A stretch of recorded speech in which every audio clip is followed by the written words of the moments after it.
Hey, I'm Randy Younger, New York City's go-to film enthusiast. Every week I dive deep into the world of cinema with special guests from the New York City film scene. Whether I'm interviewing industry insiders or comparing the latest releases, there's always something for every movie lover. Join me as I explore the magic of film and discover what makes these movies unforgettable. Hey guys, Randy Young here, Under the Radar, here at the Tribeca Festival for the 50th anniversary screening of the David Cronenberg film, Shivers. I'm about to speak to Mr. Cronenberg himself. Here we go. David, congratulations, 50 years, Shivers. Yes. Now, you made this film half a century ago. Half a century ago, and yet I'm only 30 years old. How is that You look possible? great, you look great. Yeah. Thank you.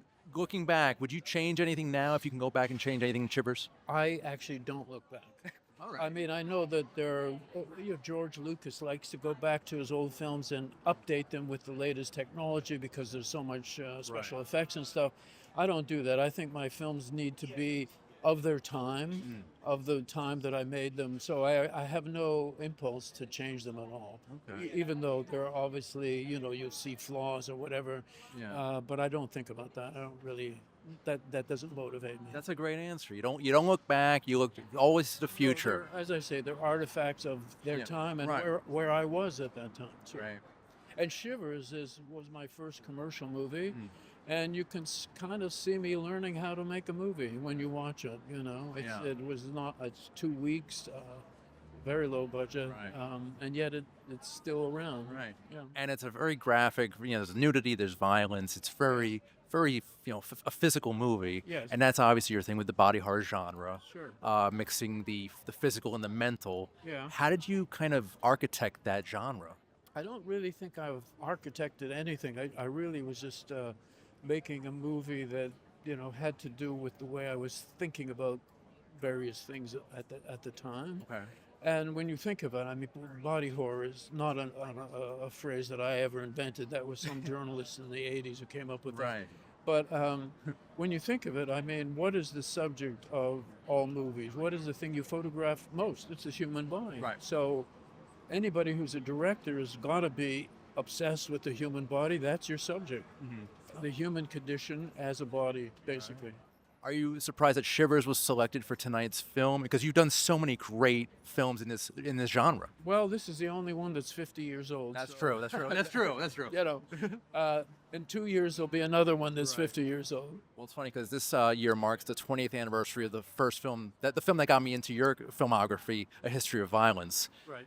Definitely not a horror film, but a horrific film. Yeah. What was it like working on that film? I'm curious. Sorry. What was it like working on that one? Well, it was interesting because I just made a film called Spider with Ray Fiennes in England, in London. And that was a very low budget movie that we all agreed to make for no money. So I needed to make a movie that was connected with the studio, and History of Violence came along, and I thought, this is a different genre. It's basically kind of a mob, mobster movie. But it had a real deep, profound structure of family, small town, Very complex. and very complex relationships, and so I was very happy to do it. That's basically how it came about. Well, I hope that the next film that is in 50 years from now is a good one. And I want to thank you for your time. Pleasure. Thank you so much. So welcome, the 50th anniversary of Shivers. Yeah. What is your involvement with David Cronenberg? What brings you here tonight? I'm here as a fan. I was saying earlier, I was exposed to David Cronenberg's films at much too young an age. This is completely. I think all of us inappropriate. have. Yeah, it's completely inappropriate. I probably saw my first Cronenberg film when I was 12, and the right age, I feel like to start is about 43. Right. Then you're finally mentally prepared for the shocks you're about Which to one at expose. 12 was it? Oh God, probably The Dead Zone. Okay. Actually, which is fairly, I would say one of the Cronenberg at his most peaceful and reflective, and least sort of, the body horror, the sort of, grotesqueries of the human body erupting. I went head first with The Fly. I was like maybe 10. intense. I mean, I remember The Fly was the last horror film that I saw in my life that was so disturbing I needed to walk out of the theater and take a break for a second.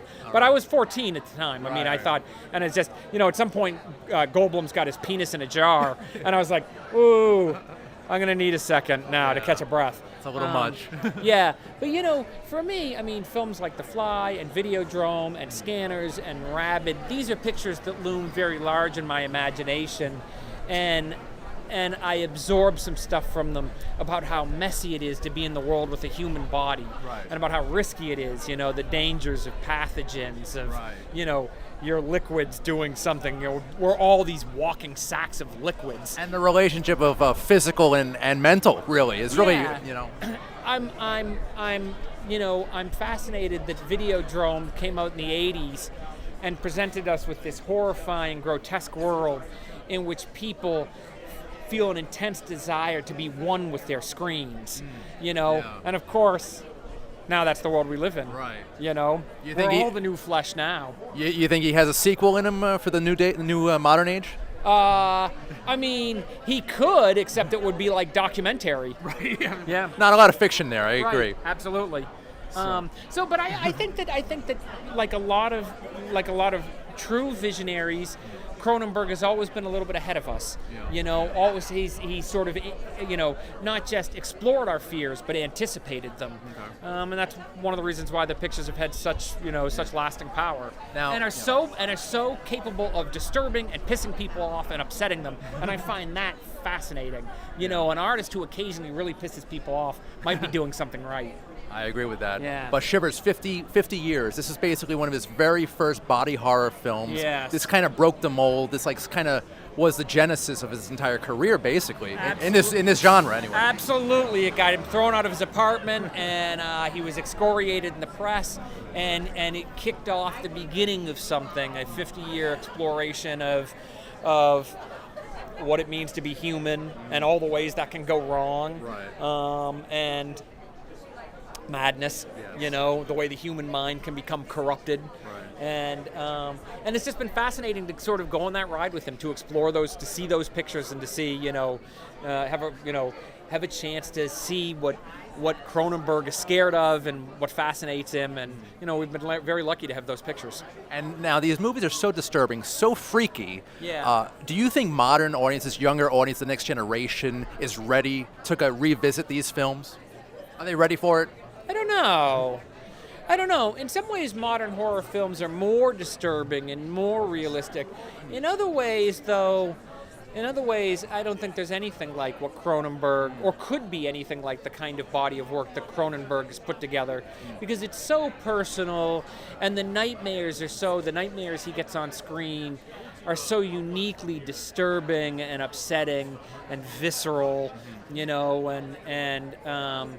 yeah, so I don't know. I don't know if anyone quite dares be so make us so uncomfortable. Yeah. Do you think the future of horror is a bright one? Has it ever been? I guess not. Does horror deal in bright futures? You know what I mean. Yeah, I mean, certainly we have a lot of great horror filmmakers. Cronenberg has many children out doing good work, and so there's always something exciting to see. Certainly as a horror fan, I've been delighted over the last few years that there's been so much great stuff. That's great. Thank you so much, Joe. It's a pleasure. All right, have a good night.